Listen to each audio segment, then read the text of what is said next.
بسم الله الرحمن الرحيم والصلاة والسلام على أشرف المرسلين سيدنا ونبينا محمد النبي الأمي الأمين وعلى آله وصحبه أجمعين ومن اهتدى بهديه إلى يوم الدين. أما بعد، طبعا كل السعادة والسرور وجودي في وسط الكوكبة الجميلة العظيمة وعلى رأسهم قائد المكان الأستاذ محمود.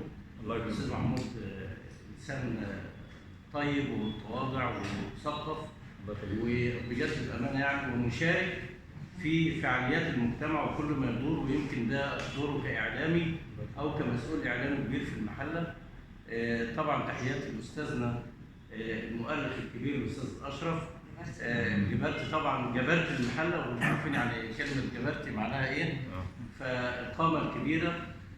شكري للدكتورة سوزان والأستاذ مصطفى محبوب مؤسسي جمعية بيت الأمة في المحلة والأستاذ أشرف. تحياتي للعاملين بالمركز وبناتي طالبات الخدمة الاجتماعية. كل سنة وانتم طيبين بمناسبة الأيام الجميلة اللي احنا فيها، نهاية شهر شعبان وقرب حلول شهر رمضان. طبعا من الناحية العلمية والتاريخية والأحداث ما اقدرش اعقب على كلام استاذي الاستاذ اشرف الغنام من حيث يعني كل ما قيل وحاجات تدعو للفخر والسرور. انا الحقيقه يعني واقع مشاركاتي في فعاليات في طنطا سمعت نفس الكلام عن المحله، وطبعا ببقى قاعد في اي مكان في الغربيه فيها كلام وبتيجي سيره المحله بكون فخور جدا ان انا احد ابناء مدينة المحلة. وعايز أقول لكم يعني بالنسبة لنقل عاصمة الغربية أو الإقليم، هي ما كانتش الغربية بس، كانت الغربية وكفر الشيخ والمنوفية، أما اتنقلت من المحلة لطنطا عشان القضاء على المحلة وإضعافها وهكذا. لكن يعني يظل الفارس فارس حتى وإن أتاه فترة كبوة أو إن حدثت انتكاسة، لكن بيقدر يقوم وينهض، تاريخه بيسمح له كده. فالمحله تبقى عظيمه وقويه بمين؟ بناسها ورجالها ومحبيها.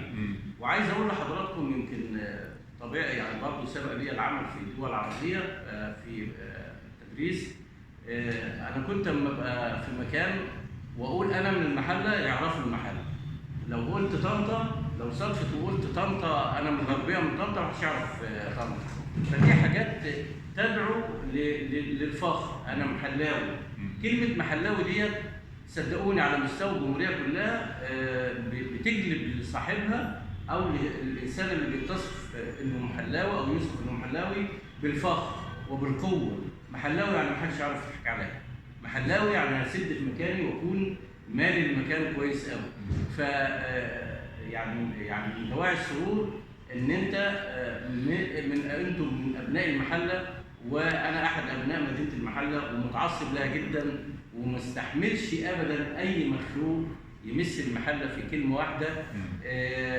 طبعا تحياتي لحضراتكم وللمركز وللفكر الجميل اللي بيسود بقياده استاذنا فاضل الاستاذ محمود. الله يخليك. كل سنه وانتم طيبين، وبكرر شكري تاني للجميع. ربنا يعيد علينا الايام. الله يخليك.